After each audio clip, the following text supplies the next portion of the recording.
ലോകത്തിലെ ഏറ്റവും സങ്കീർണമായ കായിക മത്സരത്തിൽ മികച്ച നേട്ടം കൈവരിച്ച മലയാളി IRS ഉദ്യോഗസ്ഥൻ ജോമി ജേക്കബ്.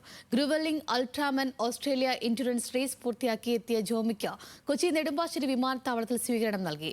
അൾട്രാമാൻ ഓസ്ട്രേലിയ പൂർത്തിയാക്കുന്ന കേരളത്തിൽ നിന്നുള്ള ആദ്യ വ്യക്തിയാണ് ജോമി ജേക്കബ്. ഒന്നാം ദിവസം 10 കിലോമീറ്റർ കടലിൽ നീന്തൽ, തുടർന്ന് 145 കിലോമീറ്റർ സൈക്ലിംഗ്.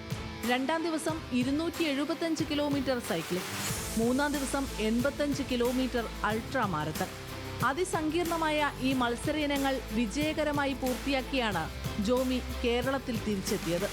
10 വ്യത്യസ്ത രാജ്യങ്ങളെ പ്രതിനിധീകരിച്ച് 39 അത്ലറ്റുകളോടൊപ്പമാണ് ജോമി മത്സരിച്ചത്. അൾട്രാമാൻ ഓസ്ട്രേലിയ പൂർത്തിയാക്കുന്ന കേരളത്തിൽ നിന്നുള്ള ആദ്യ വ്യക്തിയും ഇന്ത്യൻ സിവിൽ സർവീസിൽ നിന്ന് ഈ അപൂർവ നേട്ടം കൈവരിക്കുന്ന രണ്ടാമത്തെ ഉദ്യോഗസ്ഥനുമാണ് ജോമി ജേക്കബ്.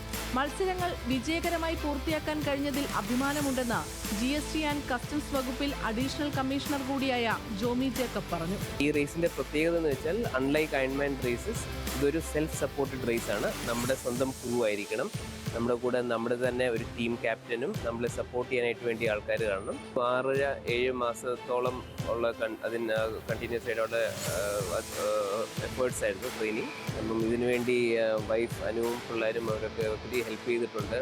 അപ്പം ഈ ട്രയത്ലോണിൻ്റെ കൾച്ചർ ഭയങ്കരമായിട്ട് കൊച്ചിയിൽ ചെയ്യുന്നുണ്ട്. അപ്പം ഐ ഹോപ്പ് എൻ്റെ ഈ അച്ചീവ്മെൻറ്റ് കൊണ്ട് ഈ ട്രയത്ലോൺ കൾച്ചർ എനിക്ക് പ്രൊമോട്ട് ചെയ്യാൻ പറ്റും എന്നുള്ളത്.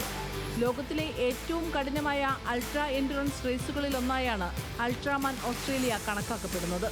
ഓസ്ട്രേലിയയിലെ ന്യൂസയിലായിരുന്നു മത്സരം. കൊച്ചിയിൽ തിരിച്ചെത്തിയ ജോമി ജേക്കബിനെ customs assistant commissioner Vasanth Kumar Pai, superintendent of GST and customs PRO Yusuf K Ibrahim, അന്താരാഷ്ട്ര താരം അൽവിൻ ജോസഫ് എന്നിവരുടെ നേതൃത്വത്തിൽ സ്വീകരിച്ചു.